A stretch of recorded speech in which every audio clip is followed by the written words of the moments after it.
demonstrator honors at the Nationals and is back this year driving Hurst's experimental Gasser Passer. The 1960s Gasser wars were wild. Wheel-standing dragsters, screaming V8s, and all-out strip battles. But if you're building a Gasser today, one wrong move, like the wrong front axle, can ruin the whole thing. Stick around and we'll show you what makes a real Gasser. Now, in today's video, we're talking about the glory days of Gassers, so we'll break down their history, why they're making a comeback, and the key features every real Gasser needs. Plus, we'll reveal the #1 mistake that exposes a fake. So let's get into it. If Gassers weren't already present, we would undoubtedly have ample motivation to create them.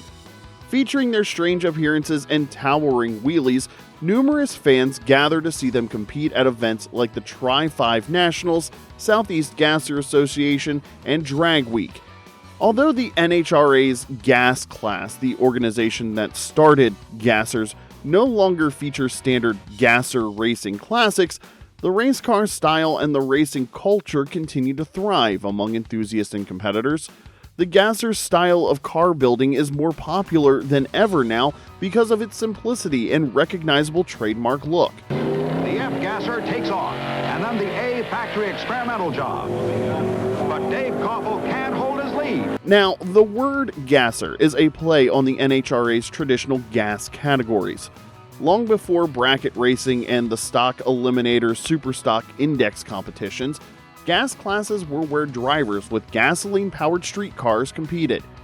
Regulations typically mandate that these vehicles be street-style cars, self-starting, using regular gasoline, maintaining stock dimensions and frame, and with fairness accomplished via pounds per cubic inch. The class ranking was determined in alphabetical order, and performance was based on displacement per pound of weight. It was straightforward with minimal regulations, resulting in Gasser classes being highly favored among everyday racers.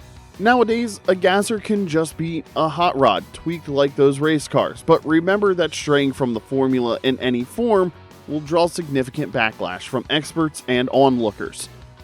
The Gasser-style hot rod is a kind of drag racing vehicle that appeared in the 50s and 60s.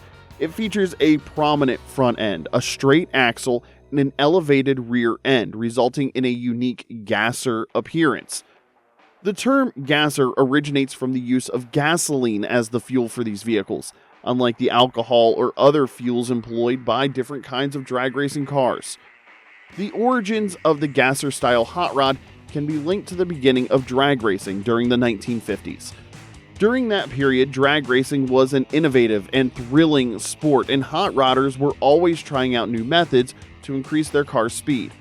One method they employed was adjusting the weight balance of their vehicles by relocating the engine and other heavy parts to the front of the chassis. This provided the vehicle with increased grip at the back wheels, assisting it in launching from the starting line faster. Now that you understand where Gassers came from, let's meet the legends who took this style to new heights. And wait until you see what Ohio George Montgomery created. National record holder out of retirement now, trying to take the crown away from the Stonewoods Cook entry, driven by Doug Cook of Los Angeles. Everybody's been waiting for this one. Now, one of the trailblazers of the Gasser style was Ohio George Montgomery, who created a 1933 Willys coupe known as the world's wildest Willys. Montgomery's vehicle was a striking contrast to the classic hot rods of the era, featuring a raised front end and elevated back end. He likewise utilized a straight axle, providing the car with a bouncy ride while also enhancing its launch off the starting line with improved traction. Other hot rodders quickly emulated Montgomery's example, constructing their own Gasser-style vehicles to participate in drag racing competitions. The Gasser style gained significant popularity during the late 1950s and early 1960s as drag racing surged in fame and more hot rodders became engaged in the sport. A well-known Gasser-style vehicle is the Stone, Woods & Cook 1941 Willys Coupe, created by a team of hot rodders in California during the early 1960s. The vehicle was named in honor of its three proprietors, Doug Cookie Cook, Jim Jake Jacobs, and Fred Smokey Stone. The vehicle was recognized for its unique paint scheme and its elevated height, giving it the appearance of being ready to soar. The Stone, Woods, and Cook Wheelies emerged as one of the most successful gasser-style vehicles ever, securing multiple drag racing victories and establishing records in the process. It was adored by fans, and its unique appearance and impressive performance features contributed to the further popularity of the gasser style. By the mid-1960s, though, the gasser style started to lose popularity as drag racers began to explore new technologies and methods. For instance, front-engine dragsters grew in popularity, similar to funny cars, which had fiberglass bodies and supercharged motors. Nonetheless, this change did not diminish the significance of the gasser style in hot rod history, and numerous hot rodders persisted in constructing and racing gasser-style vehicles well into the 1970s and later. Currently, the gasser style remains honored by hot rod fans globally, with numerous classic gasser style vehicles still around and frequently competing in nostalgia drag racing competitions. In summary, the gasser style hot rod represented an important advancement in the evolution of hot rodding and drag racing.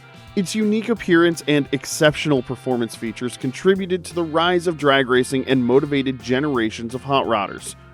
Although its appeal may have diminished over time, the gasser style continues to be a significant aspect of hot rod's history and is cherished by fans globally.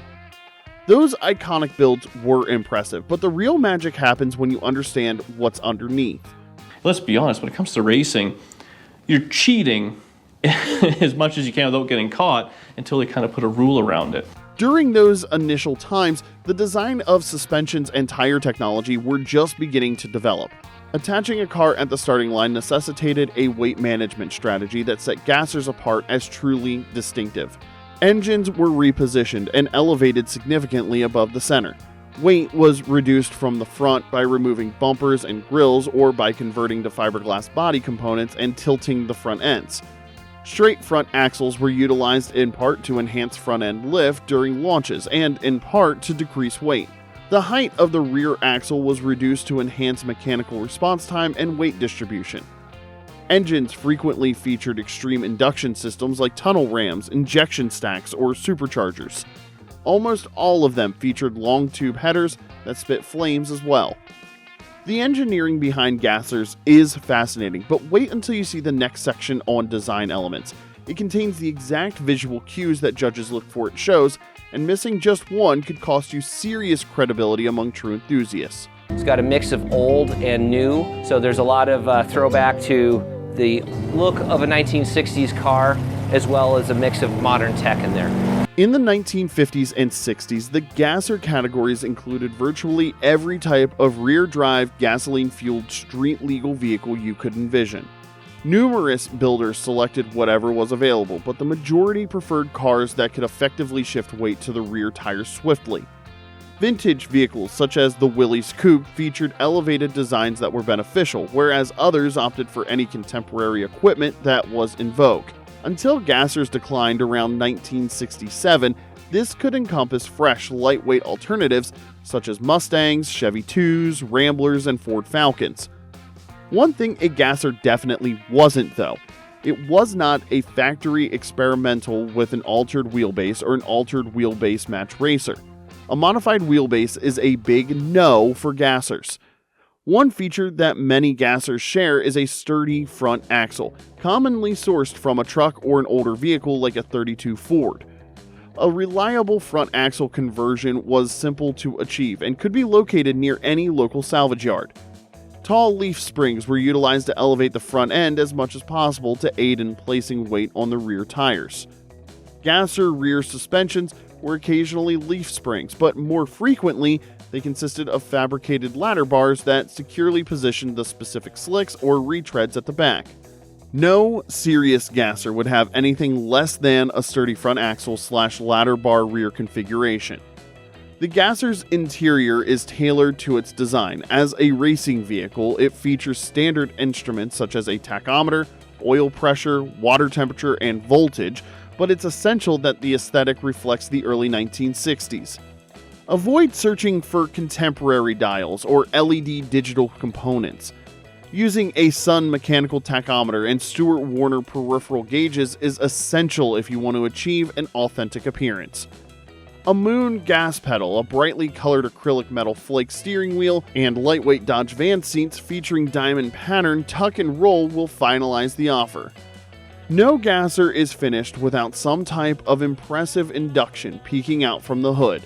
This can range from a Hillborn type hood scoop on a dual quad tunnel ramp to a GMC supercharger. Lower class gassers often lacked these features, so if you're limited on funds, it might be wise to begin with a naturally aspirated engine and choose a flat hood or a simple period authentic hood scoop such as the mailbox type featured on the 55 Chevy in 2-lane blacktop. The gasser wars were some of the wildest times in drag racing history, and their legacy is still alive today. Whether you're building one or just love the look, knowing the history and details is key. If you enjoyed this video, hit like, subscribe, and drop a comment about your favorite gasser. Thanks for watching, and we'll see you in the next one.